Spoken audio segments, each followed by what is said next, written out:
Fala pessoal, beleza? Boa tarde. Vamos ao nosso recap de hoje, tá? Dia 22, sexta-feira. A gente vai conversar um pouco hoje aqui sobre o semanal, né? Pensamento um pouco mais amplo. Talvez a gente, apenas o semanal mesmo, ainda tem uns dias para o final do mês. É, Mini índice, contexto e movimentação do preço. Voltas em V são raras, mais fortes, né, pessoal? Isso aqui é um dos capítulos do Brooks, tá? Um dos temas, né, que a gente abordou ali naqueles vídeos, tá? Semanal, né, pessoal? Pensando aqui no semanal, a gente continua dentro de lateralidade, tá? A gente ainda tem uma movimentação ainda bem lateral. Essa lateralidade ela está ganhando, né, uma movimentação mais de um tom, né, de uma movimentação mais de baixa. Né? Por quê? Porque ela acabou de renovar, né, uma mínima. Né? Então, a gente está começando a ter um cruzamento de médias. Não é o melhor dos mundos esse alinhamento de média aqui para você pensar, por exemplo, numa ampla continuidade. Mas se o mercado consegue renovar um pouco mais, subir um pouco menos, renovar um pouco mais, as médias, né, com o tempo, elas vão ganhando um novo alinhamento, tanto a 9 quanto a 20, né? E aí você consegue um bom alinhamento das médias. Se o mercado consegue isso no gráfico semanal, né, a gente vai ter, né, pode enfrentar até mesmo um rompimento de baixo e duas pernas de baixo aqui no semanal. Aqui no semanal, né, pessoal, só para a gente colocar um FIBO aqui e pensar nessa última perna. Essa última perna ainda tem, né, quanto a níveis de suporte e resistência, né, pensando nos níveis de FIBO, a gente está ainda em cima da região de 50% e temos o 61,8, tá? Então, a gente tem aqui, né, uma movimentação que ainda assim, né, pode sinalizar, né, como uma bandeira de alta, tá? Uma wedge bull flag. Então, enquanto o mercado, né, não apresenta um rompimento ou não apresenta características, né, de uma movimentação mais forte, isso aqui não é uma característica, né, de movimentação forte, por exemplo, dos vendidos. A gente está vendo uma série de dojis, as médias estão flats, a gente não vê boas barras de força e continuidade. Então a gente ainda tem um mercado bem bilateral aqui, tá, nessa movimentação. Aqui, claro, a gente precisa de mais barras, né, para ter um pouco mais de informação.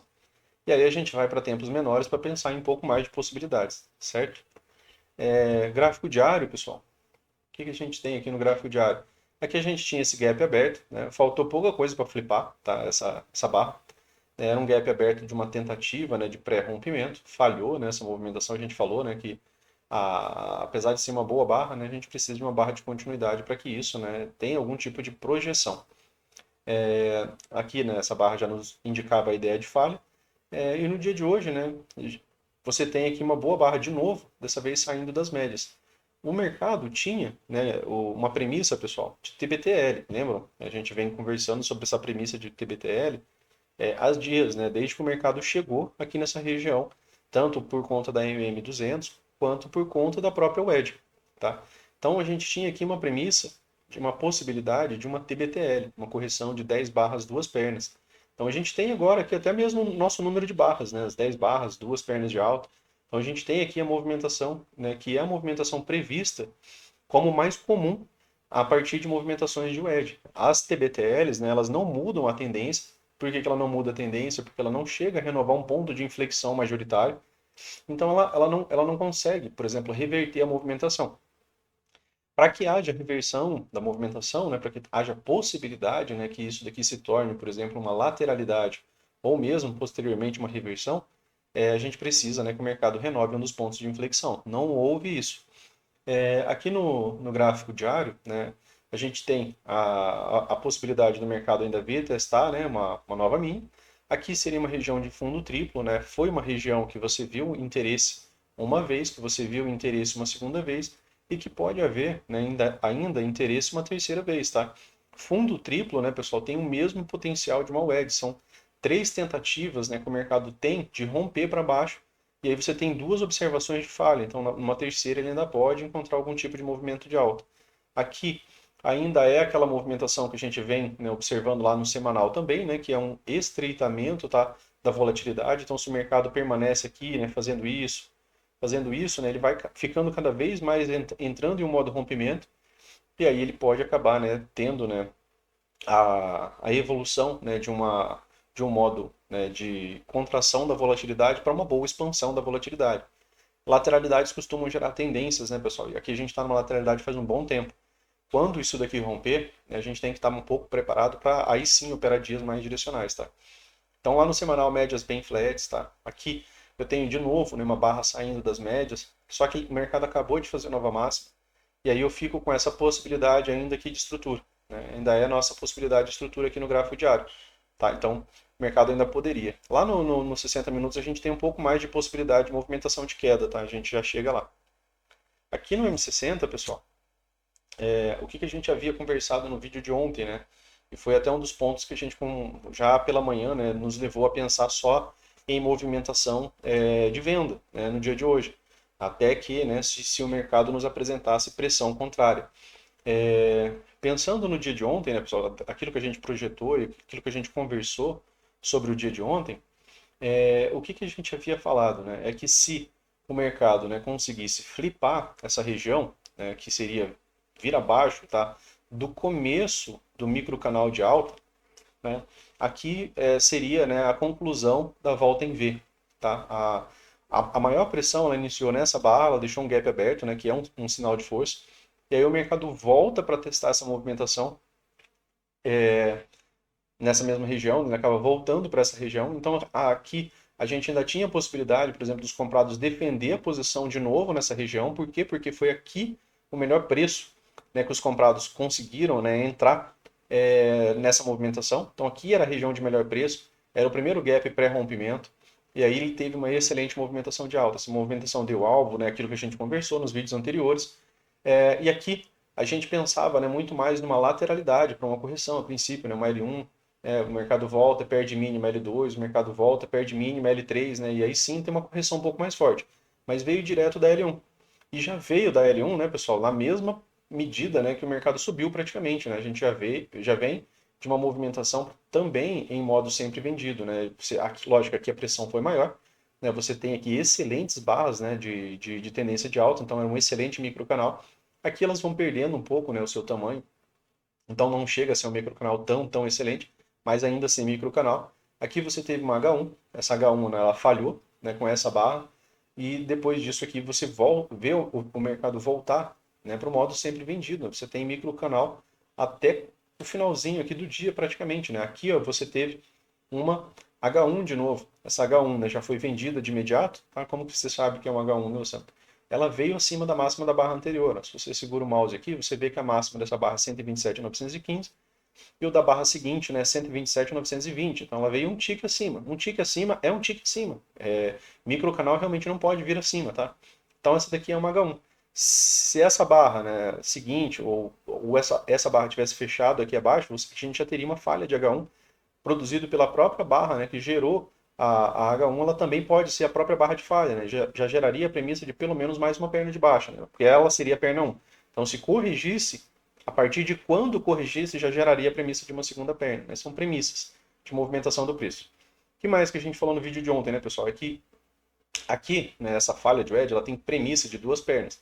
E a gente já falou que nem sempre, né, a gente não tem o sempre no mercado, mas são premissas que acontecem bastante, por isso que a gente usa. Né, são pontos né, que o Brooks traz como boas premissas. Mas, a partir do momento né, que o mercado renova a inflexão dessa premissa, né, que é o que ele fez aqui, ó, né, quando ele perde essa mínima, acabou né, a possibilidade daquela segunda perna de alta. Então, essa possibilidade por conta dessa falha de wedge, ela existia até o preço chegar nessa região. A partir do momento que ele viola essa região, essa premissa ela deixou de existir. Então, a gente não tem mais essa possibilidade de pensar numa segunda perna de alta. Em contraproposta a isso, né, a gente tem a volta em V completa, né, quando ele viola essa região. Então, quando ele faz a volta em V, o Brooks fala que quando ele faz a volta em V, você vai trabalhar somente na ponta vendedora, até que o mercado te apresente uma excelente pressão contrária. Tá? Essa movimentação aqui ela tem possibilidade de dar alvo, tá, pessoal? O que seria alvo? Né? A gente tem todo esse pivô, né, esse ponto de inflexão aqui que era um dos pontos majoritários né, da nossa falha de wedge. Eu tenho o topo, eu tenho essa mínima, então eu tenho a possibilidade de um primeiro alvo, tá? Bem aqui. É um primeiro alvo abaixo daqueles alvos anteriores, abaixo né, dos fundos, né, que eram os fundos mais baixos. Claro que o mercado ele enfrenta né, algum tipo de suporte nessas regiões, né, são pontos de pausa, como a gente falou. Mesmo sendo uma região de fundo triplo, né, eu tenho um ponto de pausa que gera uma excelente inflexão de alta. Eu tenho um segundo ponto de pausa que gera uma excelente inflexão de alta. Então, quando o mercado chega nessa região, ele pode encontrar compradores de novo. Mas, em contraproposta a isso, eu tenho uma volta em V. eu tenho uma volta em V e eu não tenho praticamente tido, né, correções. Eu tenho uma H1 e o mercado às vezes só lateraliza, né, as médias estão ganhando um novo alinhamento, né, elas estão ficando mais alinhadas novamente. E aí eu tenho um ciclo, né, extremo aqui nessa movimentação. Tá? Então, se não tiver uma defesa proporcional a esse tipo de movimentação de queda, principalmente porque o Brooks fala com o mercado, né, mesmo em lateralidade, ele não fica fazendo isso. Sobe em microcanal, desce em microcanal. Isso não é característica de movimentação de lateralidade. Lateralidade é movimentação sim, às vezes você tem big up, é uma barra só, você tem pausa, né, você tem muitos dojis, você tem muitas barras sobrepostas, né, você tem uma movimentação diferente. Mesmo tendo a rápida movimentação de alta, rápida de baixa, você não tem o mercado desenvolvendo excelentes microcanais. Quando ele faz isso daqui no geral, ele apresenta algum tipo de continuidade, tá? Então tem que tomar cuidado com esse tipo de movimentação, porque ela pode levar, né, até mesmo a essas possibilidades de alvo. E aí teria, né, uma tentativa de rompimento. Vai ser tentativa por quê? Porque esse rompimento ele tem que ser visto lá no diário. Ele envolve muitas barras, ó. Mesmo aqui para os 60 minutos, ele envolve muitas barras. Então, para ter esse rompimento, para a gente chamar isso daqui de rompimento, eu tenho que vir aqui para o gráfico diário, tá? Porque aqui no gráfico diário, se ele dá aquela projeção de alvo, mesmo sendo abaixo desse fundo anterior, né, eu preciso confirmar esse rompimento por aqui, né? Porque às vezes a gente tem um doji na barra seguinte, e aí acontece como aqui. Acaba sendo uma falha de rompimento e aquela lateralidade se mantém, tá? Só que aí ela vai mantendo uma lateralidade com mínimas mais baixas, que é o que ela já vem fazendo, né? Então aqui nos 60 minutos, essa volta em V, né, deixa a possibilidade de muito mais continuidade, né? Aquilo que a gente havia comentado no vídeo anterior. No 15 minutos, né, pessoal, dia de hoje, a barra 1 do dia foi uma excelente barra, né? A gente tinha deixado aqui uma movimentação de uma wedge, né, no dia anterior, tá? Era uma wedge perfeita, né? Você não, como eu falei, você não faz força para fazer essa ligação. E aí você tem um bom estreitamento aqui também. E aí, 75% das vezes, pessoal, a gente abre uma movimentação de alta, tá? Essa movimentação de alta não ganha nenhum tipo de potencial se, né, ela não consegue, né, claro, renovar o ponto de inflexão dessa movimentação. Se ocorre só uma TBTL 10 barras duas pernas, é descer. A TBTL ela é uma correção para continuidade da tendência. Tá? Ela não gera a possibilidade de reversão. Igual aquilo que a gente comentou do diário. Tá? Então, o mercado abre hoje, né, abaixo da nossa linha, abaixo da marcação que a gente havia feito. E aí aqui ele gerou uma oportunidade de venda, né? Acabei vendendo, aqui ele já acabou pagando, né, todos os alvos desse último pivô que a gente havia deixado como projeção. Né? Primeiro, segundo, terceiro, ele pagou todos os alvos. E aí esse trade foi encerrado. A gente estava ainda aqui, ó, a princípio, acima da MM200. Uma das coisas que vocês talvez tenham lido lá naqueles textos, né, que a gente mandou no dia de hoje, é que às vezes o mercado consegue chegar num Fab 4 intraday. É um Fab 4 diferente, ele não é o Fab 4 de abertura, onde a 200 está passando aqui, e aí o mercado, né, já está com a 200, por exemplo, podendo atuar como uma resistência, né, para a movimentação do preço aqui nessa condição. Mas, às vezes, o mercado consegue preço e médias trabalhando abaixo do 200. E isso forma um Fab 4 intraday. Isso às vezes acontece. Isso gera movimentações bem direcionais. E aí, né, o mercado conseguiu, né, pelo menos a 9 e a 20 aqui. E a partir daqui, né, é melhor, né, você está optando por vendas. Na verdade, o dia de hoje a gente falou, né, que era para a gente estar pensando só em vendas. Mais um ponto, né, pessoal? Alvos, né? Quais alvos, né, a gente tinha? A gente tinha a possibilidade de alvo da WED. Deixa eu só passar por esse alvo aqui, porque um dos amigos havia ficado com dúvida dele. Daquele alvo inicial, né, que foi o alvo que a gente passou. Deixa eu só encerrar esses outros. Depois a gente traça aqui e a gente explica as razões, né, dessas marcações aqui. Então, né, aqui uma possibilidade de alvo, né, que você tinha também era você pegar, né, o alvo da própria falha de wedge, né? O alvo da falha de wedge, ele é a projeção do topo do canal à wedge rompida, né? Onde há o rompimento da wedge, a última barra ali de onde você pegou. O Brooks, no geral, ele usa até o corpo, tá, da barra, ele não usa a extremidade nessa condição aqui. Mas às vezes a gente pode usar quando está próximo, né? Então aqui, né, você tinha também o alvo da projeção da wedge. E isso gerou, né, uma barra que gerou uma lateralidade por horas. Né? Por que gerou lateralidade por horas? Porque o preço ficou trabalhando dentro da máxima e da mínima dessa barra. O Brooks também fala, né, um capítulo que a gente já abordou ali, e que a gente já enviou também ali para os assinantes, são a lateralidade da primeira hora. É bem comum essa lateralidade da primeira hora. E muitas vezes ela gera a projeção da barra 1, né, quando ela fica contida dentro dessa lateralidade, ou mesmo da própria lateralidade. E aí aqui, né, seria uma possibilidade de alvo, né, intraday, que foi outro alvo que a gente havia comentado para o dia de hoje, que seria a projeção da própria barra 1, né, dos 5 minutos. Por quê? Porque a projeção da barra 1, né, pessoal, deixa eu só já trazer aqui para os 5 minutos, que aí a gente termina o resto das marcações. Lá nos 5 minutos, né? Aqui no M15, o que a gente teve, né? A gente teve lateralidade, ó, a princípio, né? A gente tem barras sobrepostas, e aí aqui a gente até falou, né, sobre formação de barras, de que alguns tipos de fechamento, né, às vezes no 15 minutos, eles são controversos com 5. E isso já gera uma bagunça. Se você se atentar a isso, às vezes você já evita um trade, de antecipar um pouco um trade. Por quê? Porque às vezes lá nos 5 minutos, pessoal, a barra está fechando legal, mas aqui no 15 minutos a barra fechou assim, né? Porque lá nos 5 minutos a barra subiu, a barra desceu. E lá nos 5 minutos fecha uma barra descendo. E aqui no 15 minutos é uma barra de alta. E aí você está vendendo nos 5 minutos esperando continuidade de uma barra de alta do 15. E isso é ruim, né? No geral é interessante quando, por exemplo, aqui a gente conversou, se essa barra tivesse fechado abaixo da mínima, seria bom. Por quê? Porque não é uma barra sobreposta, não é uma barra lateralidade. Os vendidos conseguiram pressão até o fechamento da barra e fechar pelo menos abaixo da mínima da barra anterior. Isso é relevante. Aí quando ele finalmente conseguiu, ele já consegue aqui na nova mínima. E aí fica complicado, porque a gente tinha enfrentado, né, a primeira hora completa da movimentação do dia, né, como lateralidade, né? Na verdade, as duas primeiras horas, né, da movimentação da manhã, elas foram dentro de lateralidade. E aí eu tenho o extremo da barra 1, a máxima da barra 1, a mínima da barra 1, com o preço trabalhando aqui dentro, né? Aqui o que a gente conversou, né? Que ele podia, né, gerar uma possibilidade de venda saindo da 9, um retorno às médias. E aí ele retorna 9, ele deixou um gatilho aqui. Eu vendi mais ou menos aqui, né? Porque eu peguei essa venda lá pelo 1 minuto, né? E falei as razões, né? Do porquê. Estava tentando antecipar um pouco uma venda, já que estava pensando realmente, né, numa segunda perna da falha de wedge. É essa a premissa, né? Foi essa a premissa que a gente falou ontem e foi essa mesma premissa que a gente falou hoje. Então o mercado nos apresenta uma falha de wedge e a gente está buscando razão para vender. Se vocês olharem a regra de coloração, não teve oportunidade, por exemplo, para você estar pensando em compra. A regra de coloração não mudou para azul ali, ela não mudou, ela não conseguiu gerar nenhum tipo de estrutura de alta no dia de hoje, tá? Então você tinha, né, um dia para você pensar em vendas. Mais um ponto, né, pessoal? Deixa eu só deixar essa marcação aqui ainda.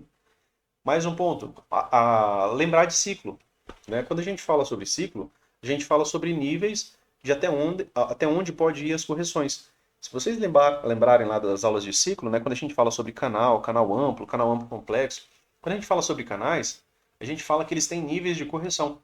Quando a gente tem uma movimentação de canal, né, que é uma movimentação muito parecida, né, com a movimentação de uma lateralidade, quando você tem um canal amplo complexo, por exemplo, mas eles têm níveis de correção, né? No geral, canais amplos complexos, né, eles vão corrigir acima de 50%. Aqui está o 61, né? Aqui a primeira correção veio no 61, a segunda correção veio no 61.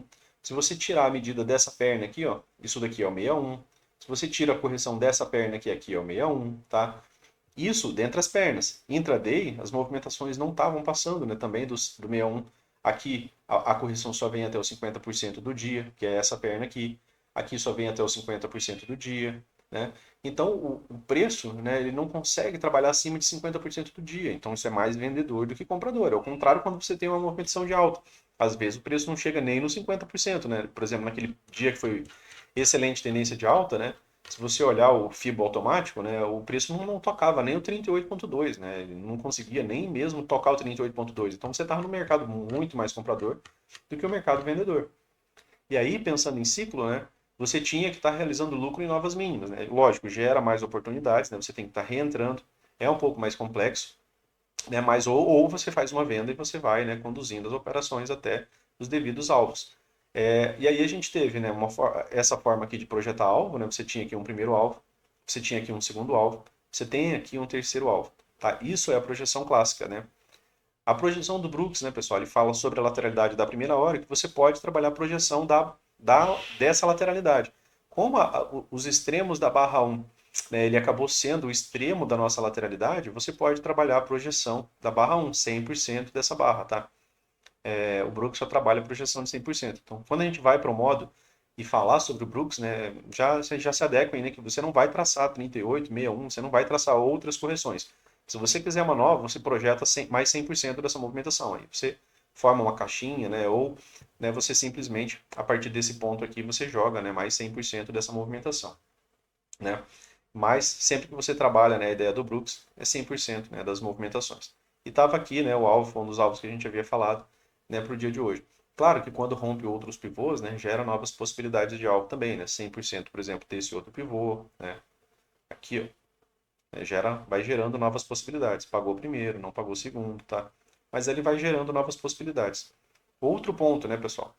O mercado mantendo, né, as suas estruturas. Eu tenho um topo mais baixo, tenho um topo mais baixo, topo mais baixo. A gente já conversou que quando a gente quer buscar por venda, por exemplo, a gente até conversou que um dos amigos relatou isso aqui hoje, né? Nos 5 minutos estava difícil de buscar venda. Quando ele deu, né, uma boa barra, ele já deu uma boa barra numa nova mínima. É exatamente onde você está tentando buscar realizar pelo menos lucro, um parcial ou realizar total, né, a depender daquilo que o mercado vem fazendo. Era uma tentativa de rompimento de lateralidade. 80% das tentativas de rompimento de lateralidade vão o quê? Vão falhar. Né? E aí o mercado pode gerar um novo pullback. Aqui a gente falou sobre essa venda, né? Essa venda aqui a gente conversou sobre ela lá no minuto, né? Que é aquela que está lá nas partes lá que foram postadas no dia de hoje. Essa venda aqui a gente falou sobre ela lá no minuto. E qual que era a premissa dela? Buscar uma terceira puxada. Até uma terceira puxada, né, pessoal? É a movimentação que você tem que estar buscando. Tá? Vem quarta puxada? Às vezes vem. Tá? Principalmente se, né, a subida não consegue mudar uma estrutura majoritária. Tá aqui a estrutura majoritária. Não muda, não tem como subir. Tá? Então, não tem o que fazer. Não tem como você ficar pensando em compra, né, se o mercado não está te dando razão para comprar. Então você tem que estar buscando por venda. Eu até fiz essa compra depois dessa terceira puxada, por quê? Porque depois do ED, pessoal, o mercado pode fazer só o quê? Só uma correção TBTL, 10 barras, duas pernas. E aí tinha esse gap aberto aqui, né, como uma possibilidade de alvo. Ele cumpre, né, aqui ele acabou pagando, eu acabei saindo aqui pouco depois, né, aqui dessa movimentação, já tinha também, já está encerrando o meu dia. Aqui, né, você teve uma possibilidade wedge, você consegue ver uma movimentação de três puxadas, né, uma, duas, três, e você tem uma wedge, você tem um topo duplo, né. Se ele renova a inflexão, né, você ganha potencial de subiu pelo menos uma segunda perna. Então você poderia pegar um pouco mais aqui. Então você vai, né, trabalhando as possibilidades de acordo com aquilo que o mercado vai te dando. Outro ponto, né, que o mercado fez, né, no dia de hoje, né, todas as vezes, né, pessoal, topos mais baixos. Todas as vezes, topos mais baixos. Claro que você ficar vendendo muito lá no final da tarde, vai ficando mais difícil. Aqui já formou uma lateralidade. Já não está tendo mais uma boa movimentação, tá? É melhor, né, você atuar um pouco mais cedo. Mais um ponto, né, pessoal, aqui aproveitando para explicar uma das dúvidas do amigo, né? Foi um ponto que a gente conversou sobre o dia de hoje. Deixa eu só trocar aqui. Hoje, né, a gente conversou sobre outside bar, sobre inside bar. Eu ainda pretendo gravar, né, na parte ali para vocês um básico de barras, né, do significado dessas barras, né. Mas só antecipando, né, o que, que seria a outside bar, né. A outside bar, pessoal, é quando você tem, por exemplo, uma movimentação, né, aqui, ou seja, ou de alta ou de baixa, né, independente disso, eu tenho, por exemplo, uma boa barra de alta aqui, né, e aí ela fecha dessa maneira. E aí a barra seguinte, ela pega e faz isso aqui, ó. Peraí, deixa eu só trocar essa regra de coloração aqui que eu coloquei uma cor escura. A barra seguinte pega e faz isso aqui, ó.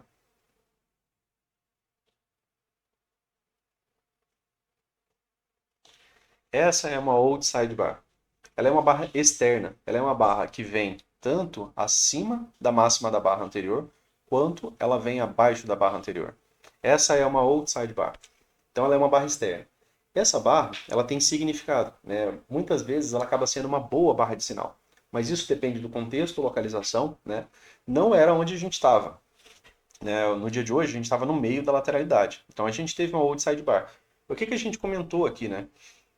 Que às vezes, né, quando você tem, por exemplo, esse tipo de movimentação, você tem já o mercado fazendo aquilo que na análise técnica, né, é chamado de diamante, né, que é quando você tem a expansão da volatilidade e na sequência você tem a contração da volatilidade. Isso daqui é um modo rompimento. Esse modo rompimento ele costuma, né, levar a algum tipo de continuidade. A questão é que aqui a gente tinha a premissa de perna 2, né? Eu já estava vendido, então só restava ficar acompanhando essa movimentação, esperando, né, pelo menos a segunda perna de baixa, né, que era a premissa da falha de Wedge. Mas, o que a gente havia conversado aqui? Aqui ó, você teve, né, uma barra menor e aqui eu tenho uma outside. Quando eu tenho a outside, o mercado expande a volatilidade, ou seja, tanto para cima quanto para baixo. E aí na barra seguinte, o mercado contraiu a volatilidade, né? Ou seja, eu tenho uma inside, eu tenho uma barra interna. Então aqui, né, ele forma aquela ideia do diamante. Nessa movimentação aqui, ó, a máxima da outside e a mínima da outside, elas se tornam referenciais de lateralidade, tá? Essa ideia ela é a mesma de quando você tem um triângulo simétrico, por exemplo. Ó. Você tem aqui, ó, essa linha aqui. E aí o mercado, por exemplo, vem fazendo isso daqui, ó. E ele vem. E aí a gente fez um comentário também, né, que é um comentário do Brooks, que ele fala que 50% das tentativas de rompimento, tá, de triângulo simétrico, elas vão falhar de imediato, né? Ela vai falhar em uma, duas barras, vai falhar, e ela vai reverter essa movimentação para o lado oposto. 50% das vezes ele vai fazer isso. Então, quando ele faz isso e reverte, você espera que ele tenha algum tipo de continuidade, algum tipo de projeção, algum tipo de alvo. Isso aqui acontece. E aí, às vezes, você tem, é claro, o rompimento e continuidade. Mas ele fala que 50% das vezes ele vai tentar romper, vai falhar de imediato e vai reverter para o lado oposto, dando alvos, tá? E aí, aqui a gente até havia conversado, né? Porque aqui ele tenta romper e ele reverte para esse outro lado. E aí, aqui ele até gerou, né, uma possibilidade de alvo, e inclusive ele pagou o alvo, né? Dessa movimentação aqui, tá? Ele acabou pagando um primeiro alvo dessa movimentação. Lógico, aqui também era um topo duplo, né? Tem mais razões ali para ter esse ponto de pausa, era contra as médias, tá? Mas ainda assim, né, a gente havia conversado dessa lateralidade ó, aqui, né? Enquanto ela estava se formando, e aí o mercado acabou fazendo aquilo. Eu estava esperando, claro, a movimentação de baixa, já estava vendido. Mas aí ele fez a movimentação, né, e gerou uma possibilidade, inclusive, de continuidade. Né? A barra volta, fecha aqui, né? Isso acaba sendo, né, muito bom, porque isso aqui, todo esse pavio, né, ele demonstra a expulsão dos comprados. Né? Se os comprados estavam participando durante a formação dessa barra, o final dessa barra aqui eles deixaram de participar, eles perderam para os vendidos. Tá? E aí volta, né, para uma boa movimentação. Se, né, ele fecha, né, rompendo essa movimentação, se ele confirma, por exemplo, o rompimento desse topo, ainda restava, né, essa resistência aqui da lateralidade superior, tá? E a gente tinha a premissa de uma segunda perna. Mas, né, trazendo um pouco mais da ideia, né, da outside, era essa aqui a ideia daquilo que a gente abordou no dia de hoje, né? Então, se ele falha, 50% das vezes ele falha e viola, né, volta logo direto para o outro lado, a ideia é a projeção de algum tipo de alvo, tá? Então, ele acabou fazendo ali essa movimentação que a gente vinha conversando na parte da tarde. Outside bar, pessoal, ela é uma barra que ela é bem interessante quando ela tá bem localizada. No dia de hoje a gente teve mais uma, né, que foi uma que a gente conversou aqui durante a formação também. Aqui eu tenho uma outside. Né, não sei se vocês observaram, né, mas eu tenho de novo né, uma outside. Eu tenho uma outside onde? Em uma wedge. Ela veio abaixo da mínima anterior, ou seja, ela aprisionou vendidos aqui abaixo dessa mínima. Os vendidos que venderam esperando a continuidade né, por esse micro canal aqui, ó, eles ficam presos nessa barra, né, e aí eles geram uma movimentação de alta, onde esses vendidos né, acabam sendo estupados. Tá? Então foi aqui na terceira puxada né, que a gente gerou uma compra. Uma das razões né, que a gente falou da compra foi essa barra. Tá? Essa aqui é uma outside bem localizada. Então a outside ela é uma boa barra de sinal. Quando ela está bem localizada. Em um topo duplo, ela é uma boa barra. Né? Por quê? Porque ela aprisiona um dos lados. Aqui, ó, aqui não foi uma outside, mas digamos que essa barra, por exemplo, tivesse feito isso aqui, ó. Ela tivesse conseguido né, fechar abaixo da mínima da barra anterior. Para ser uma outside, né, ela precisa vir acima da máxima, então ela veio, ela cumpre essa parte, e precisa vir abaixo da mínima. Ela não precisa fechar, mas ela tem que ter pelo menos o pavio dela aqui embaixo. Mas se ela tivesse feito isso daqui seria uma excelente barra de venda, e seria uma outside. Por quê? Porque ela aprisiona né, todos os comprados aqui em cima, quem entrou comprando né, em todo o pavio dessa barra aqui, ó, estaria preso né, nessa movimentação, sendo, né, podendo ser a barra seguinte uma barra de desistência. Né, e aí poderia né, ter ainda um pouco mais de continuidade, tá? Mas isso foi um pouco mais gradual, né, não foi tão rápido, tá? Então, ela não gera né, toda aquela pressão completa dessa movimentação. E aqui era a característica de lateralidade, né? Outro ponto, né, pessoal, é que em canais amplos, né, quando a gente está falando de canal amplo, o Brooks fala que em canais amplos você realiza lucro em novas mínimas. Você e todo mundo. Tá? O mercado faz novas mínimas, você tem que estar buscando realizar lucro. O mercado faz nova mínima, você tem que estar buscando realizar lucro. Tá? Porque essa é a característica desse ciclo. Então, nesse tipo de ciclo, né, você tem que estar, né, saindo aqui dessas movimentações. Ah, Luciano, mas desceu um pouco mais. Fazer o quê, né, pessoal? Mas, como vocês estão vendo, né, projeção de alvo de pivô imediato não vem. Né? Se você projetar esse pivô aqui imediato, veio? Não. Se você projeta esse pivô imediato, veio? Se você projeta esse pivô aqui imediato, veio? Não, né? Fica falhando. Tá? Então, a gente tem que tentar trabalhar de acordo com o ciclo, pegar aquilo, né, que o mercado nos oferece dentro disso. Beleza, pessoal? Então, para o vídeo de hoje era isso. Espero ter esclarecido a dúvida do amigo lá sobre a Old Sidebar, tá? Mais para frente a gente ainda vai gravar, né, um básico de barras ali naquela parte de mentoria de final de semana, ali, mentoria gradual que a gente vem gravando, né? Tem bastante coisa, né? Afinal de contas, são 3 livros, né, pessoal? Mas a gente vai tentar fazer um trabalho aí, né, de excelência ali, né, merecido, né, por todo o ensinamento que o Brooks traz. Beleza? Então, um bom final de semana para vocês, né? Um forte abraço. Como falei, né, para os assinantes ali, entre amanhã, eu não sei se sábado ou domingo, mas eu vou pegar um tempo ali para a gente gravar a parte 2, tá, da equação do trader, né? Que vai ficar a parte mais interessante, na verdade, para essa aula, tá? É, Então é isso. Se gostou, né, curta, compartilha, se inscreva no canal. Um forte abraço aí, um bom final de semana. Valeu!